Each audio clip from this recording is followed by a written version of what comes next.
But is it straight-up capitalism? No. George Mason University economist Russ Roberts went to Congress recently to complain. I want my country back. He told Congress that bailouts have nothing to do with capitalism. It's not capitalism. It is crony capitalism. And with me here now is Russ Roberts and also Marta Mossberg of the Franklin Center, a government watchdog group. Russ, let me start with you. It's not capitalism. Now, capitalism is a profit and loss system. The profits encourage risk-taking. The loss encourages prudence.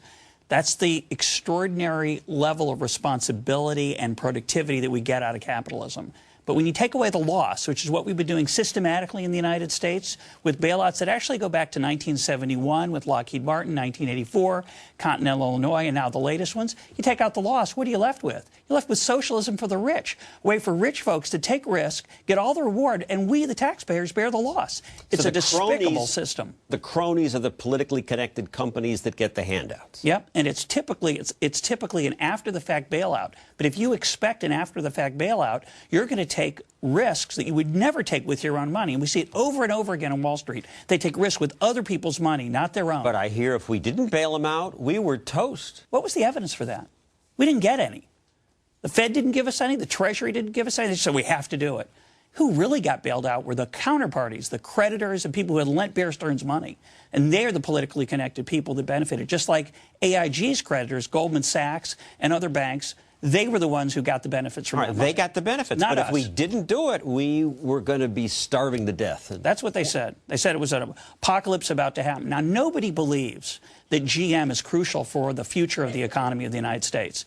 Now, some people believe that. Not most Americans understand that the bailout of GM was done to help GM's special interests, the unions and the people who are politically important, not for the economy as a whole. Today, the unions are the cronies of the party in power. Well, yeah, because they're politically powerful. They give a lot of money and they get a lot of attention. But the same thing happens on Wall Street. They write the regulations in the same way that you've been talking about with these other examples. They're the most influential part of the regulations. There's a revolving door between Congress, the regulators, and Marta, and that's Wall what Street. you write about. What do you see? Well, it's an incestuous relationship between the banks, the lobbyists that they hire, and Capitol Hill. I mean, you look at pretty much everyone who is a lobbyist right now has worked on Capitol Hill. And you would think that it might be in the House Financial Services and the Senate Banking Committee, but it's really across the board. I mean, they work for the Department of the Interior. They've been on energy committees. They've worked for gay rights groups. They've worked for the AFL-CIO as well, because these banks need insight into every aspect of government. I mean, you look at cap and trade, which the banks are heavily involved with. They need someone connected to that. They need someone also connected, obviously, with financial services. Basically, you're just creating a situation where you need more and more lobbyists in order to do the government's work, in order to do businesses' work. I mean, if you made the tax code about 10 pages versus the thousands of pages it is right now, you would not need any of these lobbyists. They'd have to go find productive work and do useful things. Exactly. They're not creating anything except more regulation, which then again requires more lobbyists. They give the illusion that they're protecting us when, in fact, they're protecting their friends. It's the most pernicious part of this, is that in the guise of creating a fairer system or a more competitive system, they actually channel regulations and funds toward their friends. Now, Lehman was allowed to go bankrupt. The Republic didn't fall. I noticed that they spent half as much on lobbying, though they're about the same size, as Goldman Sachs. Yeah, it's interesting. I mean, they spent about $600,000 in 2008. Obviously, they failed before the end of the year. But even the year before that, they spent about $900,000, whereas, places like Citibank spent $6 million last year. Goldman spent $3 million. J.P. Morgan spent almost $5 million.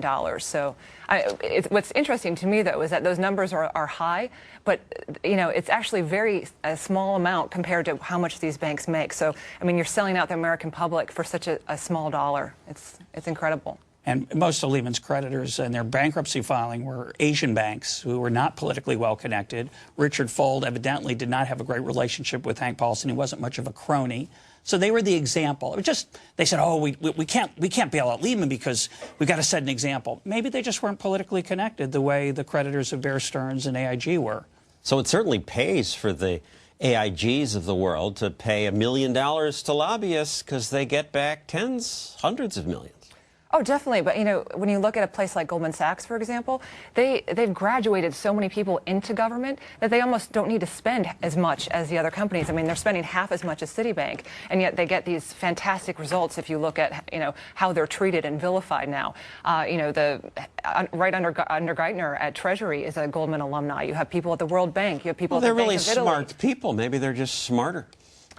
I don't think they're smarter. I just think that it helps Goldman's business model down the road. The answer, we're told, is some new regulation. That'll solve this problem. Every time we reform the system, we move toward where experts are going to design a fail-safe system that risk won't get out of hand. We've been doing that since about 1938 or so.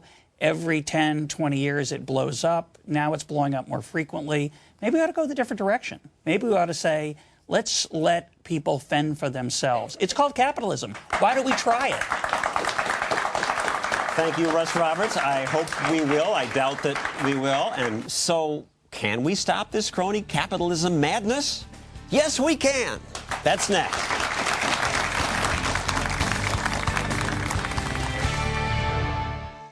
This is the Constitution and the Declaration of Independence. Together, they're this thin.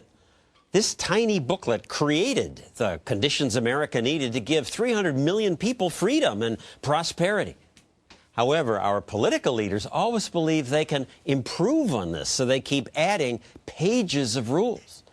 These are some of their rules. They are just the rules a toy maker has to understand and obey.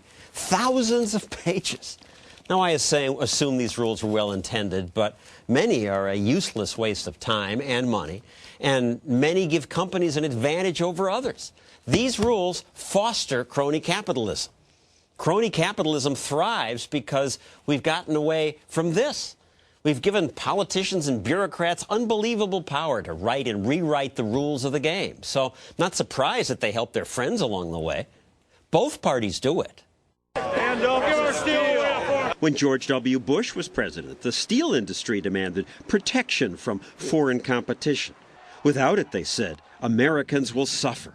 The door would be open to run this industry out of business. Foreigners had the nerve to want to sell us steel that was cheap.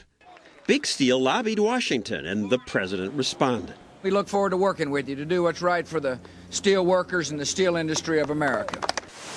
What's right for the steel industry turned out to be a 30% tariff.